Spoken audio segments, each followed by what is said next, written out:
That night quickly became one of the most intense and unforgettable experiences of my life.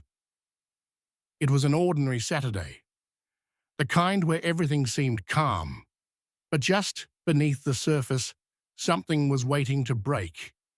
It wasn't just the fun we were having, or the fact that I was spending time with my best friend. It was something deeper. There was a tension in the air that I couldn't quite place, but it made everything feel more intense, more alive. Doris and I had been friends for as long as I could remember. We were practically inseparable, spending almost every weekend at each other's houses, playing video games and talking about everything from school to life. There was never anything between us, at least not on the surface, but deep down. There was always something there, something I couldn't put my finger on. It was like a spark, small and barely noticeable, but always there waiting. We were hanging out at his place like we always did. His parents were out for the night, which meant we had the house to ourselves. The evening started out like any other. We ordered pizza, played some games, and joked around. But as the night wore on, the atmosphere began to change. The jokes got quieter, the silences longer. And before I knew it, we were sitting in his living room, in the dark, the TV on in the background, both of us lost in our thoughts. "I can't believe we're graduating soon," Doris said, breaking the silence. His voice was soft, almost wistful. "Yeah," I replied, not sure what else to say. Graduation felt like a lifetime away, but it was creeping up on us faster than either of us wanted to admit. He looked over at me, his expression unreadable. "You ever think about what happens next?" I shrugged. "Not really. I mean, I guess we'll figure it out, right?" Doris didn't say anything. For a moment, his gaze drifting away from me and back to the TV, the silence stretched between us, and for the first time that night, it felt heavy, like there was something unsaid, hanging in the air, you know. He said, his voice barely a whisper, "Things are going to change." I wondered, "What do you mean?" "I mean, after we graduate." He's still not looking at me. "We're not going to be around each other. As many things won't be the same." The thought hit me like a punch to the gut. I hadn't really considered it before, but he was right. After high school, everything would change. We wouldn't be able to hang out like this anymore, not every weekend. Not with the same ease we always had. "Yeah," I said quietly. "I guess you're right." We fell into silence again, but this time it felt different. There was a weight to it, something that neither of us wanted to address. I could feel the tension building, the unspoken words between us, growing louder with each passing second. Without thinking, I moved closer to him. On the couch, the small movement was barely noticeable, but it felt like a monument shift. Doris glanced over at me, his eyes locking with mine for just a moment, before he quickly looked away again. "You ever think about what it would be like if things were different?" His voice was so quiet, I almost didn't hear him. My heart skipped a beat. "What do you mean?" "I don't know." He said, his tone casual, but there was something deeper beneath the surface. Like, if we didn't have to follow the rules, you know, if we didn't have to worry about what everyone else thinks. I didn't know what to say. My mind was racing, trying to make sense of what he was hinting at. There had always been something between us, but it had never been spoken out loud. It was just there, simmering beneath the surface, but now it felt like he was pulling it into the light. "Yeah," I said softly. "I guess I've thought about that." Doris didn't respond, but I could feel the tension between us, growing stronger like a rubber band, stretched too tight. My heart was pounding in my chest, and I didn't know what to do next. Everything felt like it was hanging in the balance, teetering on the edge of something I couldn't quite grasp. And then, without warning, him leaned over, closing the small distance between us. His shoulder brushing against mine. It was the lightest touch, barely noticeable, but it sent a shockwave through me.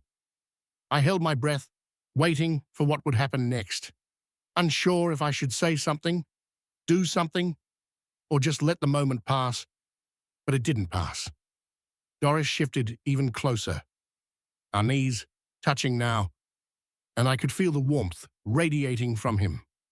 My mind was spinning, my heart racing, and I didn't know what to think. I had never considered this, but now that it was happening, I couldn't stop the flood of thoughts rushing through me. Before I could say anything, Doris spoke again, his voice barely above a whisper. You ever wonder what it'd be like? What would be like? I asked, my throat suddenly dry to not hold back. He set his eyes, flicking toward me for just a second, before darting away again, to just do what feels right. The air between us felt thick, like I could reach out and grab it. I didn't know what to say. I didn't know what to do, but I could feel something building between us, something that had been there for a long time, just waiting for the right moment. But the story didn't end. There was more. Doris leaned in closer, his face inches from mine now, and I could feel his breath on my skin. It was a subtle thing, just a shift in the air, but it was enough to send my heart racing. My mind screamed at me to pull away, to say something, anything, to break the tension, but my body refused to listen. I was frozen in place, caught in the gravity of the moment, unable to move or think clearly. And then just like that, everything changed the next day. Everything felt different.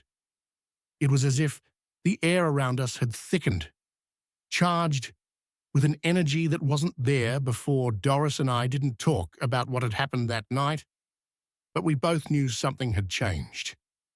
There was no going back, and that realization weighed on me as I got dressed and headed out to meet him like we always did. Except now it wasn't like we always did nothing. We had plans to meet up at the local basketball court, a spot where we'd spent countless afternoons shooting hoops and goofing off. It was our routine. Something in the midst of all the chaos that was familiar senior year. But today, I wasn't sure if that familiarity would hold. After what had happened the night before, I couldn't shake the feeling that things between us had shifted. When I arrived, Doris was already there, dribbling in a basketball. Absent-mindedly, he looked up as I approached, and for a split second, I saw something in his eyes, something that wasn't there before. It was fleeting gone, as quickly as it had appeared, but it was enough to make my heart race. Hey, he said, his casual voice like nothing had changed, like we hadn't spent the previous night skirting the edge of something we couldn't come back from. Hey, I replied. My throat was dry. We stood there for a moment, the basketball bouncing between us, the sound echoing in the quiet morning air. I wanted to say something to break the tension that had settled between us, but the words wouldn't come. Everything felt too fragile, like one wrong move could shatter whatever fragile piece we had left. You want to play?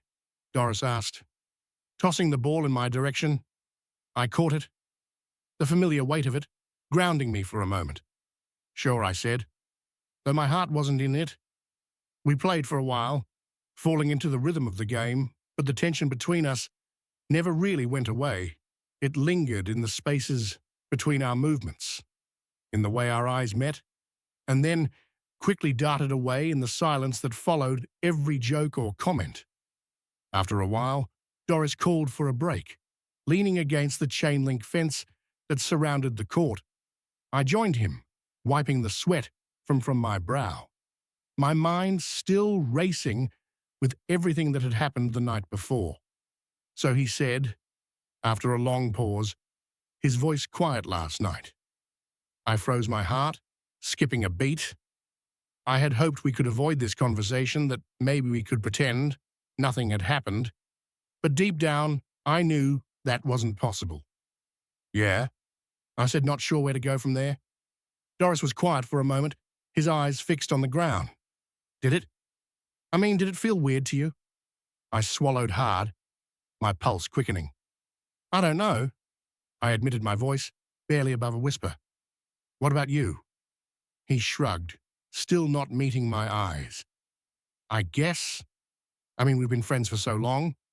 And now his voice trailed off, leaving the sentence unfinished. But I knew what he was trying to say. Yeah, I said again, because I didn't know what else to say. I could feel my heart racing in my chest, my mind spinning, with a million different thoughts, but none of them made any sense. All I knew was that everything had changed, and I didn't know how to deal with it. Finally, Doris spoke. Again, his voice barely above a whisper. Do you think we can just go back to how things were? I looked over at him, my heart sinking. I don't know. He and his eyes still fixed on the ground. Yeah, me neither. We stood there. For a long time, I wanted to say something to reassure him that everything would be okay. But the truth was, I didn't know if it would. I didn't know if we could go back to how things before were. And that terrified me. By the time we parted ways, I was exhausted. Both physically and emotionally, I made my way home. My mind still racing. With everything that had happened, I couldn't stop thinking about Doris, about the way things had shifted between us, about what it all meant that night. I lay in bed, staring up at the ceiling, my mind replaying the events of the day over and over again. I couldn't shake the feeling that things were spiraling out of control, that I was standing on the edge of something I didn't understand, something I couldn't control, and then just as I was about to drift off to sleep, my phone buzzed on the nightstand. I grabbed it, squinting at the screen in the dim light. It was a text from Doris. Are you awake? My heart skipped a beat.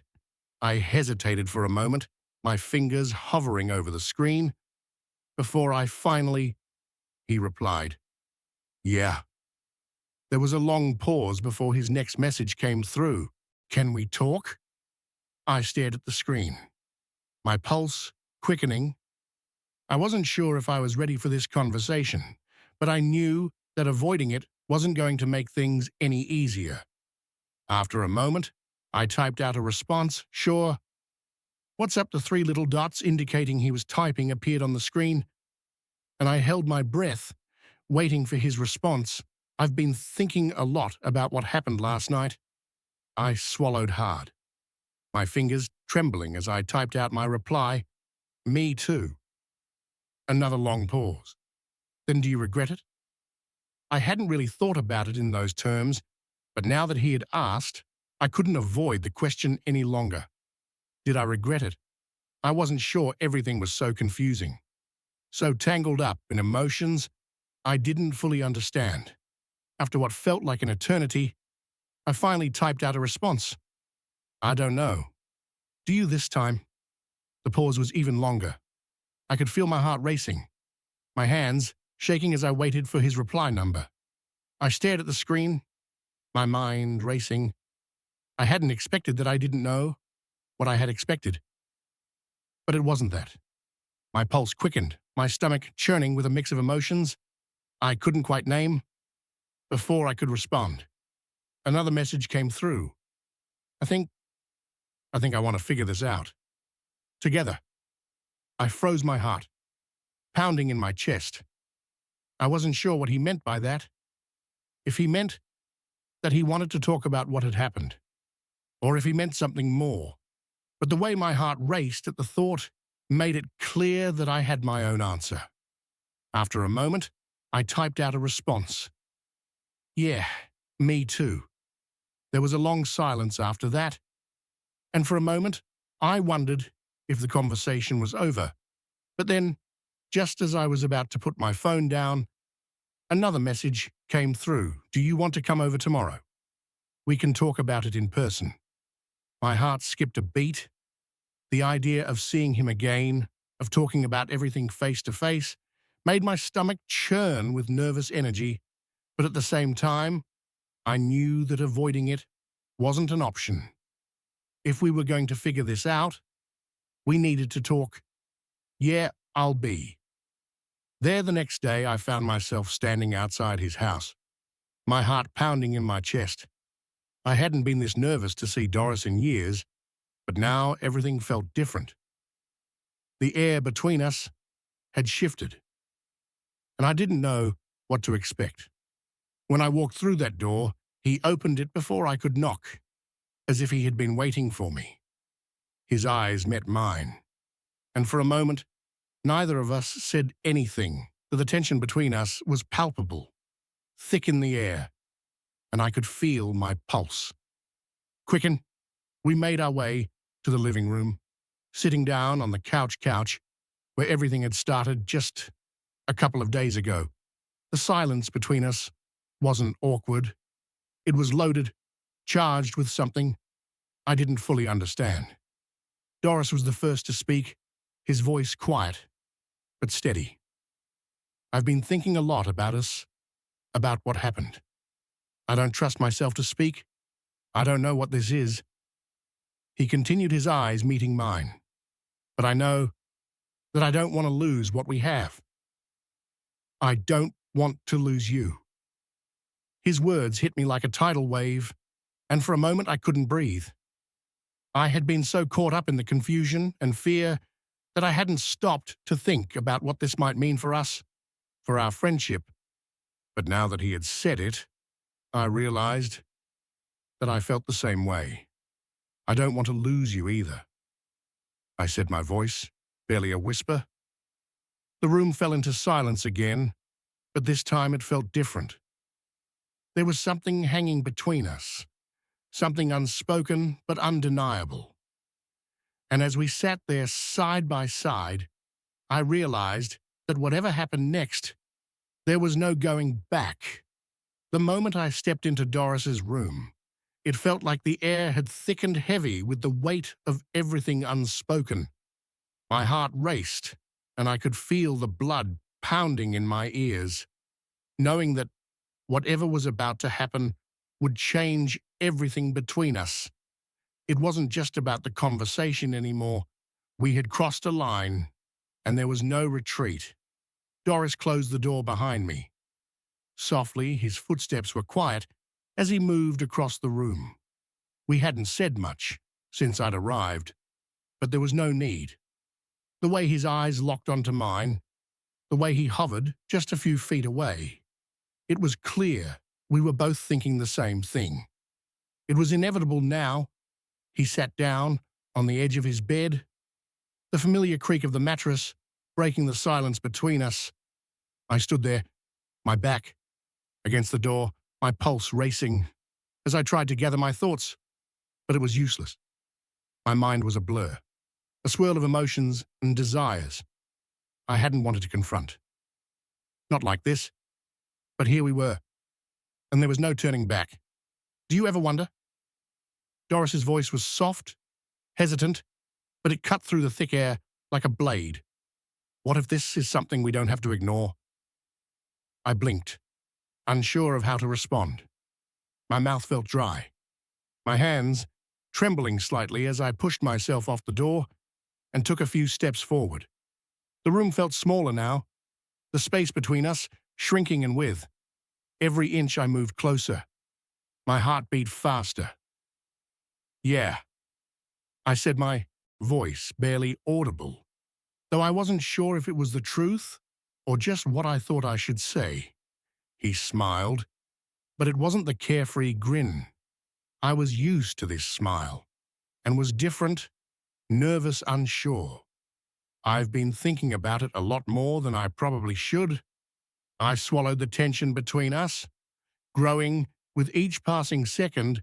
We were standing at the edge of something I couldn't fully understand, something that scared me as much as it excited me. But now, looking into his eyes, I knew I wasn't the only one feeling this way. I moved closer, finally sitting down next to him. We were so close now that I could feel the warmth of his body next to mine, but neither of us dared to touch. Not yet. The silence stretched on, and I could feel the weight of it, pressing down on us. Every second felt like an eternity. Every breath is shallow and uncertain. But now that we were here, sitting together, in the quiet of his room, there was no denying it. Doris leaned in, his slow and deliberate movement, as if he were giving me one last chance to pull away, but I couldn't. Instead, I closed the gap between us, our lips meeting in a kiss that felt like it had been years in the making. It wasn't just a kiss, it was everything. All the tension, the confusion, the fear. It melted away in that single moment of connection. It was soft, at first, hesitant, like we were both unsure of what we were doing, but then something shifted, and the kiss deepened. My heart raced, my mind spinning. As I let myself get lost in the moment, it was like the rest of the world had faded away, leaving only the two of us, locked in this moment that I knew would change everything. Doris's hand moved to the side of my face, cupping my cheek gently as the kiss grew more urgent. I felt my body responding in ways I hadn't expected, my pulse quickening as the heat between us intensified. There was no hesitation, now no second guessing. This was happening, and there was no stopping it. Our breaths were heavy, mingling in the space between us as we finally pulled back, both of us, breathless and flushed. But it wasn't over. It was just beginning. I started to say something, but the words caught in my throat. What was there to say? Everything I felt, everything I wanted. It was all too much to put into words. Doris didn't say anything either. Instead, he leaned in again, his lips finding mine with a desperation that matched my own. This time there was no hesitation, no uncertainty. It was all happening so fast. Yet it felt like time had slowed down. Every movement, every breath felt deliberate, as if we were both hyper-aware of what was happening, but powerless to stop it. There was no going back now, no pretending this wasn't real. We broke apart again, our foreheads resting against each other as we caught our breath. I could feel the heat between us, the electric charge that seemed to pulse through the air, and I knew that this moment, this night, was something I would never forget. I've wanted this for so long. Doris whispered, his voice low and rough, sending shivers down my spine. I just didn't know how to say it. I closed my eyes, my heart pounding in my chest. Me too. I admitted the words, barely audible. I didn't think you felt the same. He pulled back just enough to look at me, his eyes searching mine. How could I not? The question hung in the air, and for a moment, all I could do was stare at him, my mind spinning with the weight of everything that had happened between us. But there was no denying it anymore. This was real. Whatever, this was whatever. It was real. There was something so natural about it, something that felt like it had always been there, just waiting for the right moment to come to the surface. And now that it had, there was no going back. I knew that Doris knew that. And in that moment, nothing else mattered. We stayed like that for what felt like hours, locked in each other's embrace. Our kisses growing more desperate, more urgent. There was no need for words now. Everything we needed to say was in the way our bodies moved, together the way our hearts raced in unison. Eventually, we pulled apart, both of us breathless, and flushed the weight of what had just happened, pressing down on us like a tidal wave. I could see the same mix of emotions in Doris's eyes that I felt in my own: fear, excitement, uncertainty. But above all, there was something else, something deeper. I don't want this to be a mistake. I whispered, my voice barely audible. It's not, Doris replied, his hand reaching out to take mine.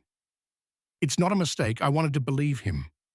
I wanted to believe that this, whatever this was something more than just a moment of weakness, something more than just confusion or curiosity, but I didn't know how to make sense of it all.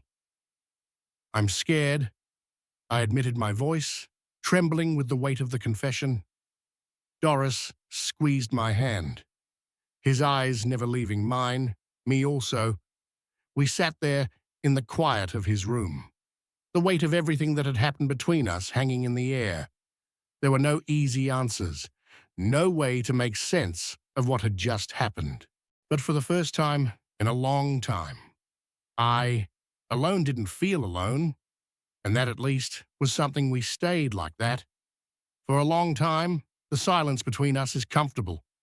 Now the tension that had once been so heavy is finally lifted.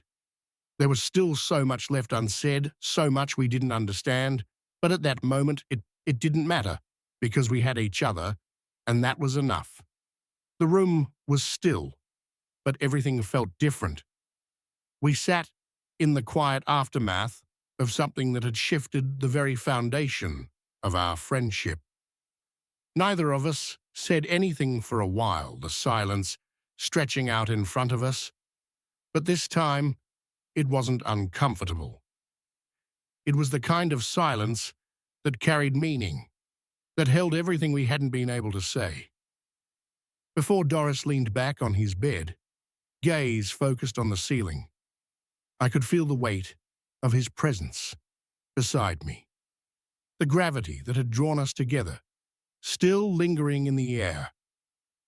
It was strange how quickly things had changed between us, had spent years side by side, but tonight had everything turned upside down. I didn't expect this, I finally said, breaking the silence. My voice was quiet, uncertain, as I tried to wrap my head around what had just happened. Doris didn't turn to look at me, but I saw a small smile pull at the corners of his mouth. Neither did I admit, but now that it's happened, I don't know. It feels like it was supposed to do this change. Everything I asked, my heart racing again. The moment of intimacy between us had things changed, but I wasn't sure if it would stay that way, if it even could. He turned his head to look at me. His eyes soft but serious. I don't think it changes everything, he said, slowly, but it changes us. And maybe that's not such a bad thing. His words hung in the air, and I felt a strange sense of calm wash over me. Maybe he was right. Maybe the change wasn't something to fear, but something to accept, to lean into. After all, we had always been close. Maybe this was just a new chapter in our story. I lay back beside him, the cool air of the room brushing against my skin, and stared up at the ceiling with him. So where we do go from here?